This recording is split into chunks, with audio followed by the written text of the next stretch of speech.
நிதிநிலைக்கு ஏற்பத்தான் சட்டக் கல்லூரிகள் அமைக்க முடியும். திருப்பூரில் சட்டக் கல்லூரி அமைப்பது தொடர்பாக அரசின் பரிசீலனையில் உள்ளது என்று சட்டத்துறை அமைச்சர் ரகுபதி சட்டப்பேரவையில் விளக்கமளித்திருக்கிறார்.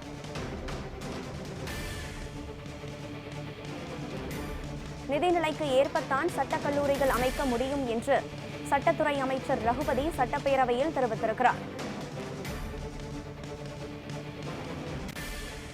நிதிநிலைக்கு ஏற்பத்தான் சட்டக் கல்லூரிகள் அமைக்க முடியும் என்று சட்டத்துறை அமைச்சர் ரகுபதி சட்டப்பேரவையில் தெரிவித்திருக்கிறார்.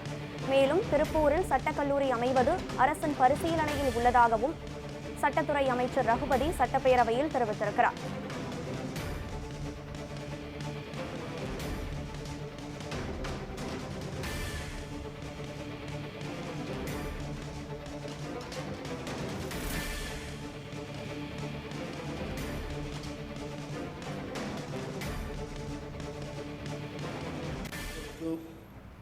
திருப்பூர் தெற்கு தொகுதி மக்கள் சார்பாக நன்றியை தெரிவித்துக் கொள்கின்றேன்.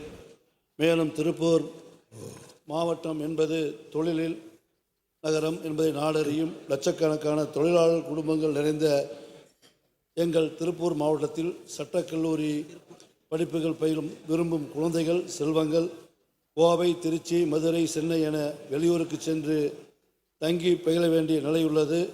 ஏழை மற்றும் நடுத்தர வர்க்கத்தினுடைய குழந்தைகள் சட்டப்படிப்பு காணும் கனவாக இந்திய ஒன்றியமே திரும்பி பார்க்கும் வகையில் நாடு மற்றும் நல்லாட்சி நடத்தி வரும் தாயுள்ளம் கொண்ட தமிழக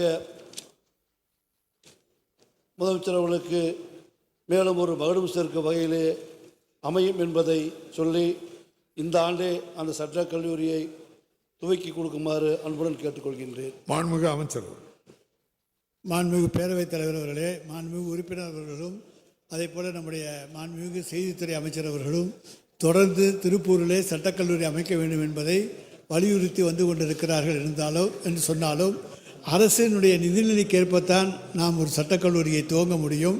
எனவே மாண்புமிகு முதலமைச்சருடைய கவனத்துக்கு கொண்டு சென்று அரசின் நிதிநிலை ஒத்துவருமையானால் அது குறித்து பரிசீலிக்கப்படும்.